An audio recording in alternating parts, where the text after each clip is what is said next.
5장 17절 우리 다 같이 함께 말씀을 읽어보겠습니다. 그런즉 누구든지 그리스도 안에 있으면 새로운 피조물이라. 이전 것은 지나갔으니 보라 새 것이 되었도다. 아멘. 예수 믿는 사람, 성도, 그리스도인, 다른 말로 하면 보라 새 것이 되었다. 어떻게 새 것이 되느냐? 왜 이 설교를 하게 됐느냐? 이 설교자와 회중들의 영어 단어로 하면 피드백이라는 게 있습니다. 그 공통 분모를 가지고 있어야 됩니다. 지난 6월 3일 한국의 대통령 선거 결과를 놓고 보면 이재명 후보가 얻은 득표율이 49.42%, 또 김문수 후보가 41.15%, 그리고 이준석 후보가 8.34%. 그러니까 야당을 지지한 사람들이 대략 49.42%, 그리고 여당을 지원한 사람들이 49.49%. 그래서 명지대학의 정치학과 교수는 이 구도를 49대 51로 옛날 자유당 때부터 지금까지 이게 변함이 없다는 겁니다. 아무리 세월이 바뀌어도 우리 민족의 의식 구조가 여야의 구도는 49대 51이다.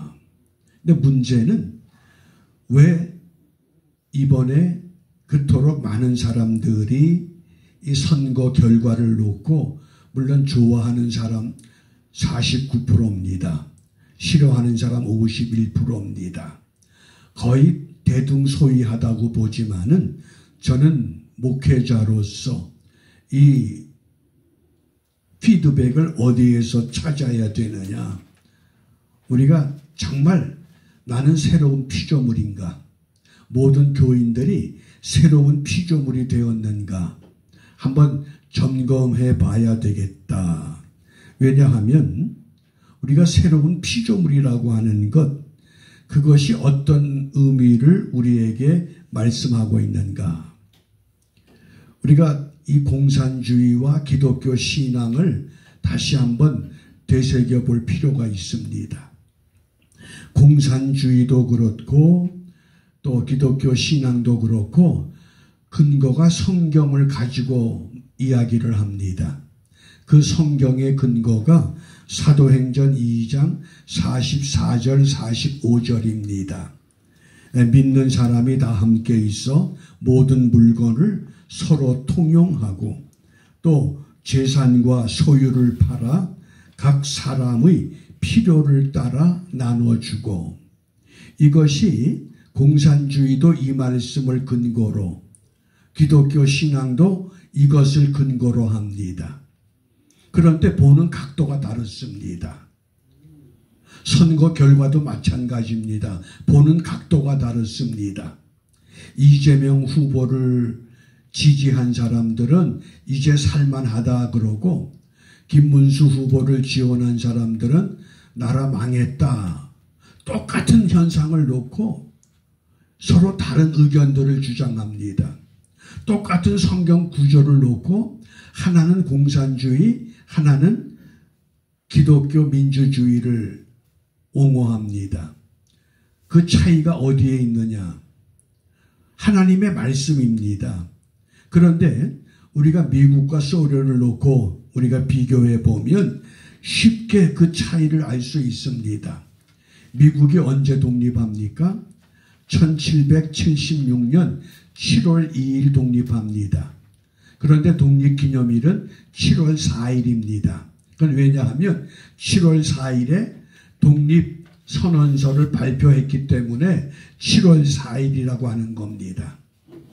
그러면 미국이 독립을 영국으로부터 독립하면서 어떤 정치 제도를 도입했느냐. 그게 굉장히 중요합니다. 어떤 정치 제도가 없습니다. 그런데 이 독립을 하면서 기독교 공동체에서 정치 원리를 도입하게 됐습니다. 기독교 이 공동체의 회의가 크게 두 가지입니다. 하나는 당회, 또 하나는 재직회. 그래서 당회라고 하는 조직에서 상원 의원을 세웁니다. 재직회라고 하는 이 제도에서 하원 제도를 도입을 한 겁니다. 그러니까 상원과 하원이라고 하는 것이 기독교 공동체에서 나온 정치 제도입니다. 그런데 상원과 하원이 어떤 안을 발의하면 대통령이 거부권을 가지고 거부할 수 있습니다. 그게 미국의 정치 제도입니다. 또 대통령이 어떤 안을 발의하면 대통령이라고 무조건 그 안이 통과되는 것이 아니라 상원과 하원에서 동의해야만 통과가 됩니다. 그러니까 대통령의 안도 함부로 발의되질 못합니다. 상원과 하원의 결의도 마찬가지입니다. 그런 미국의 이 정치 제도가 오늘까지 지속되고 있습니다. 이게 기독교 신앙 사도행전 2장 44절 45절에 근거한 겁니다. 그 다음에 그러면 대표적인 소련은 언제 출발했습니까? 소비에트 이 연방사회주의가 1992년 12월 30일에 이게 1972년 12월 30일에 시작이 됩니다. 1922년 12월 30일입니다. 1922년. 그런데 이것이 언제 무너집니까? 1991년 12월 26일에 소비에트 연방공화국이 붕괴되고 말았습니다. 똑같은 말씀을 가지고 근거했는데 어떤 나라는 계속해서 그 정치 제도를 그대로 유지하고, 그러면 공산주의는 왜 실패하느냐? 기독교 정치 제도, 이 당회, 재직회에서 이 정치 제도를 모방한 것이 아니라 당시 구라파에서 유행했던 사회주의 체제를 도입을 한 겁니다. 그러니까 소련이 출발하면서 동구라파에 대략 30개 나라가 동조했습니다. 근데 지금은 전부 다 무너지고 말았습니다. 왜 그렇습니까? 그 무너진 이유를 놓고 보면 우리가 이 공산주의 원리는 사회 구조 제도를 바꾸면 모든 사람들이 평등하게 살게 된다. 이것이 공산주의 원리입니다. 잘 겪어 놓으세요. 사회 제도 구조를 바꾸면 된다. 그런데 기독교 신앙은 뭡니까? 사도행전 2장 44절, 45절이 언제 이 말씀이 우리에게 주어집니까? 오순절 성령 강림 후의 사건입니다. 그러니까 성령 강림의 사건을 경험하지 않고는 사람이 바뀌지 않으면 아무리 좋은 사회 제도 구조도 좋은 결과를 얻을 수 없다고 하는 것, 그것이 공산주의와 기독교 신앙의 차이라고 하는 것, 이걸 정확히 기억하셔야 됩니다. 그러니까 투표를 마친 다음에 심지어 어느 교회에서는 이재명 이야기를 하면 상종을 못한다는 겁니다. 또 어느 교회에서는 김문수 이야기를 하면 왕따를 당한다는 겁니다. 지금 교회 안에서 그런 현상입니다. 그러면 오늘 고린도후서 5장 17절이 사도 바울이 어느 교회를 향해서 주신 메시지입니까? 고린도 교회입니다. 고린도 교회가 어떤 교회입니까? 내부 분열이 극심했던 교회입니다. 한쪽에선 바울파, 한쪽에선 아볼로파, 한쪽에서는 게바파, 한쪽에서는 그리스도파, 전부 자기 주장을 가지고 있는 교회입니다. 마찬가지입니다. 지금 한국 교회가 왜 문제가 심각하느냐? 결국은 하나님의 교회라고 하는 이 공동체가 어떤 시각으로 어떤 믿음으로 우리가 우리의 삶을 유지하느냐, 그 차이가 너무나 극대화되고 말았습니다. 그 결과 이 현상을 놓고 과연 앞으로 우리 미래가 어떻게 펼쳐질 것인가. 그래서 해결책이 있다 그러면 보라, 새로운 피조물이다. 너는 할 것 없이 과거에 누구를 지지하고 어떤 당을 지지하고 그것이 중요한 것이 아니라 내가 그런즉 누구든지 그리스도 안에 있으면 새로운 피조물이라. 그리스도 안에 있으면 다 예수 믿습니다. 다 교회 공동체입니다. 그런데 새로운 피조물이다. 이전 것은 지나갔다. 지난날에 우리가 가졌던 사고, 사상, 이념 그거 다 포기하고 보라, 이제는 새 것이 되었다. 새로운 것을 우리가 찾아내야만 합니다. 어떻게 새 것이 됩니까? 그래서 새 것의 원리를 저는 크게 세 가지로 정리를 했습니다. 그 첫 번째가 새로운 관계입니다. 새로운 관계, 두 번째가 새로운 소유, 그리고 세 번째가 새로운 선택입니다. 이걸 잘 이해하시길 바랍니다. 내가 어디 소속이냐 그게 중요한 것이 아니고 그리스도 안에서 새로운 피조물이 되기 위해서는 새로운 관계를 형성해야 합니다. 두 번째로 새로운 소유가 되어야 됩니다. 그리고 세 번째 새로운 선택이 되어야 합니다. 그러면 오늘 저와 여러분들이 과연 나는 예수 믿기 시작함부터 예수 믿을 때와 믿기 전의 차이가 무엇인가? 우리가 성부, 성자, 성령 삼위일체를 말합니다. 그러면 내가 예수 믿기 전과 예수 믿은 후에 삼위의 기준을 놓고 한번 생각해 보시기 바랍니다. 성부 하나님은 뭡니까? 기준이 말씀입니다.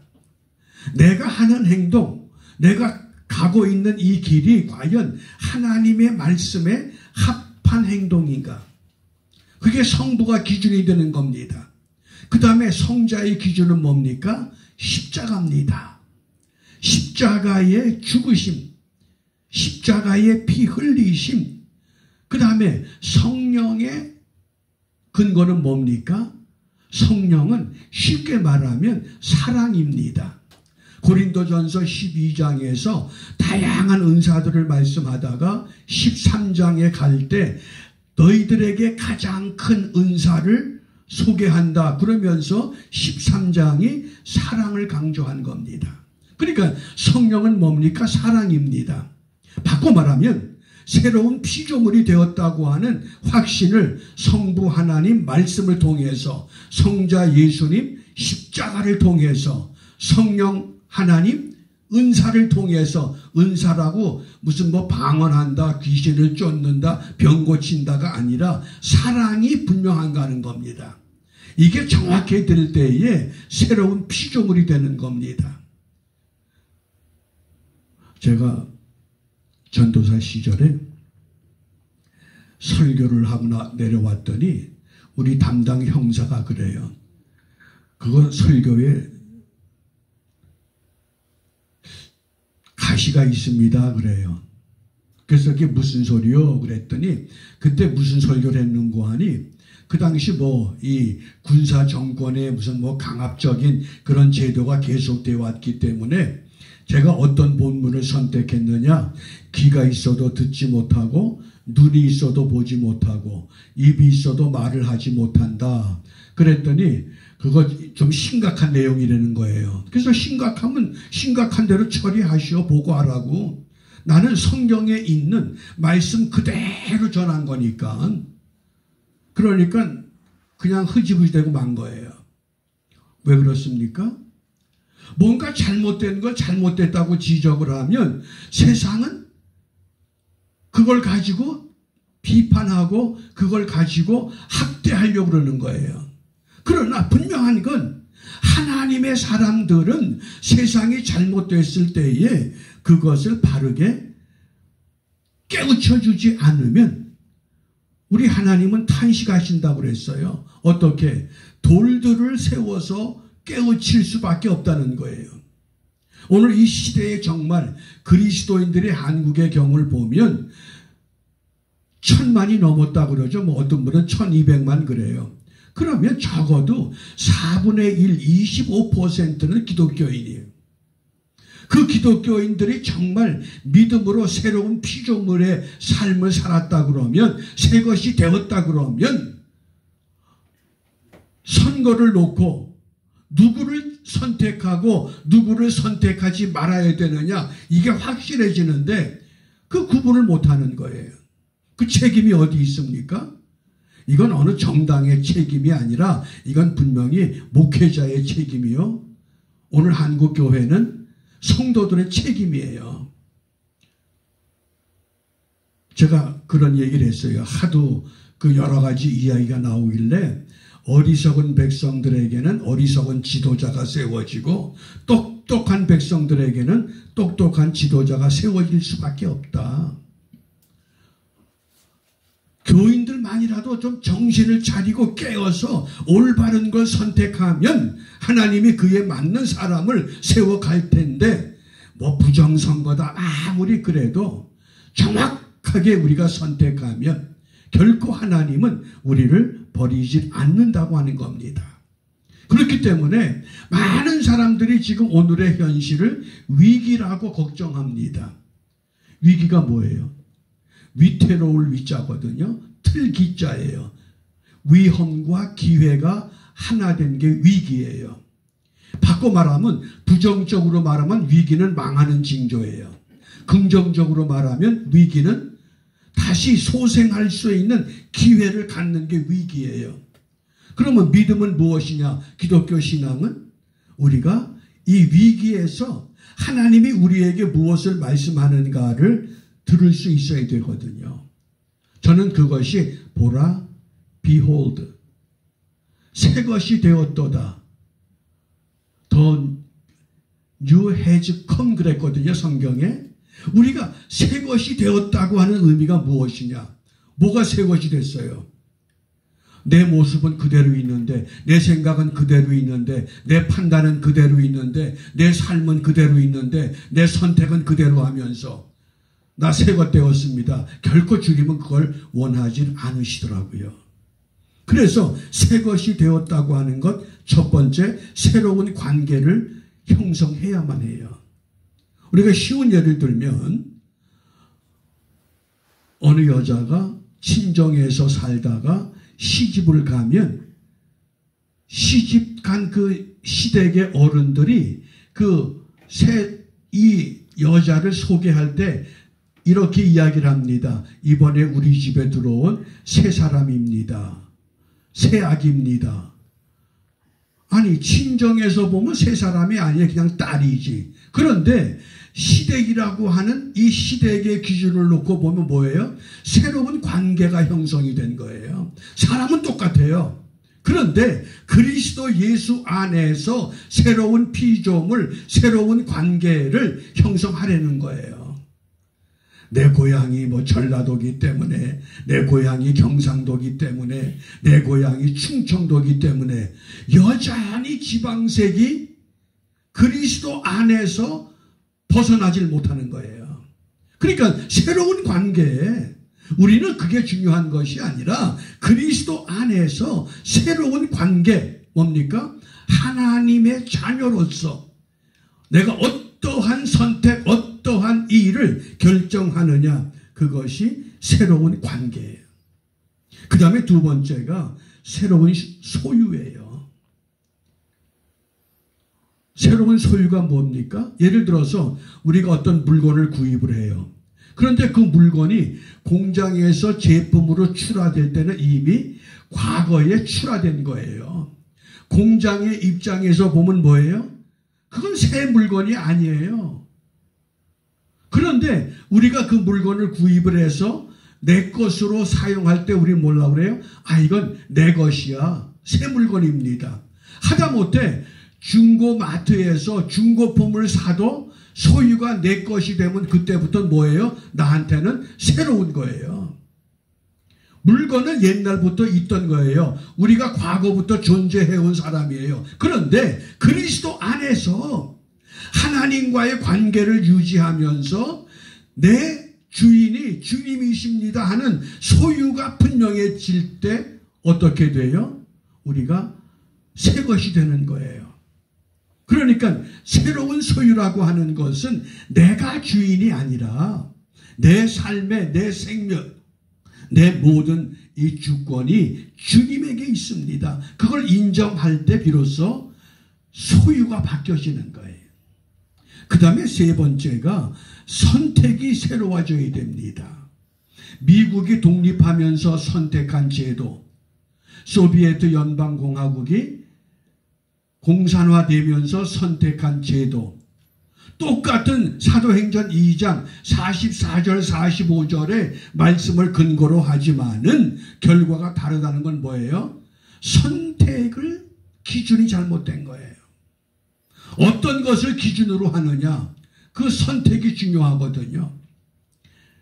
지금은 많이 사용하지는 않습니다. 옛날에 제 어렸을 때만 해도 놋그릇을 많이 썼어요. 그걸 우리가 방자라고 그러는데, 옛날에 새색시들이 시집 갈 때 혼수품으로 그 놋으로 만든 밥그릇, 수저, 심지어 요강까지 전부 놋으로 만든 걸 사용했습니다. 그러다가 시대가 바뀌면서 놋그릇을 사용하진 않아요. 어느 권사님 댁에서 그 놋 요강 쓰던 거 다 깨져가지고 텐마루 밑에다가 던져놓은 거예요. 그런데 한날은 박물장수가 지나가다가 그거 안 쓰는 거 고쳐 쓰세요 그러더래요. 그래서 이걸 어떻게 씁니까? 그랬더니 놋이 깨지고 사용하지 않는 놋 전부 모아다가 줬더니 그걸 가지고 밥주발을 만들어 왔대요. 근데 목사님이 신방으로 오셨어요. 그런데 식사를 대접한다고 놋 그 주발에다가 밥을 담아서 딱 드렸는데 이 권사님이 볼 때 뭘로 보여요? 요강으로 보여요. 우리 목사님이 요강에다 밥 퍼준 걸 그렇게 맛있게 드시는 거예요. 야, 저렇게 맛있을까? 권사님은 요강이 생각이 나서 자꾸 마음이 불편한 거예요. 어떤 걸 선택하느냐에 따라서 새 것이 될 수도 있고 여전히 낡은 것이 될 수 있다는 이야기예요.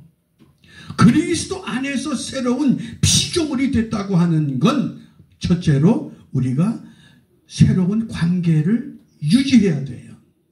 정말 내가 하나님의 자녀인가?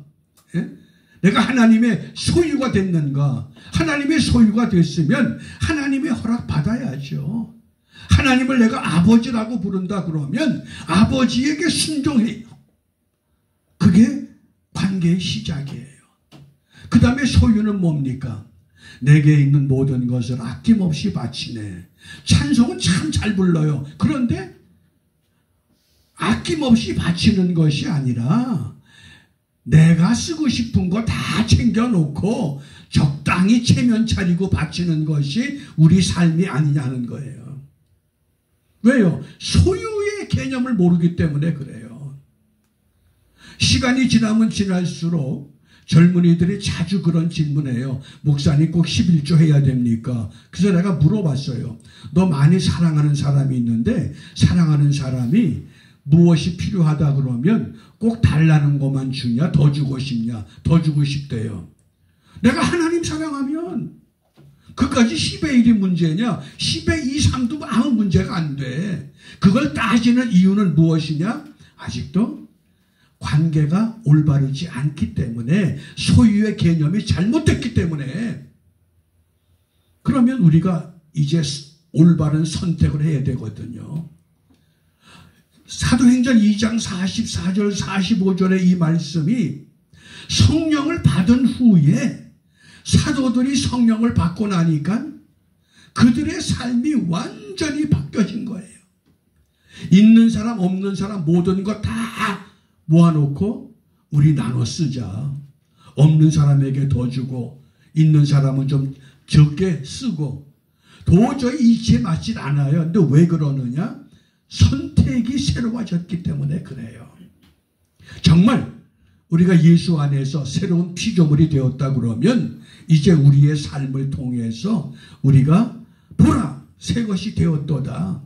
하나님과 나의 관계, 내 소유가 고난이 어디까지인가, 더 나아가서 내가 선택해야 할 길이 무엇인가를 우리가 정확히 가늠하면서 우리의 남은 생의 삶이 정말 교회가 교회다워지고 그리스도인들이 그리스도인다워지고 그렇게 변화되지 않으면 이 잘못된 선택의 결과 하나님은 더 큰 재앙을 통해서 우리를 깨닫게 하십니다. 그런 험한 일이 우리에게 오지 않도록 이제는 누구를 탓할 것이 아니라 정말 하나님의 교회가, 하나님의 백성들이, 목회자들이 올바른 가르침을 통해서 우리에게 원하는 하나님의 뜻을 하늘에서만 이루게 하지 말고 이 땅에서 저와 여러분을 통해서 우리 교회 공동체를 통해서 철저하게 이루어낼 수 있는 믿음의 수고, 사랑의 역사, 이것을 우리가 바르게 감당해서 우리 함께 새로운 기쁨을 창출하는 은혜의 삶을 결단하는 우리 모두가 되시기를 바랍니다. 기도합니다.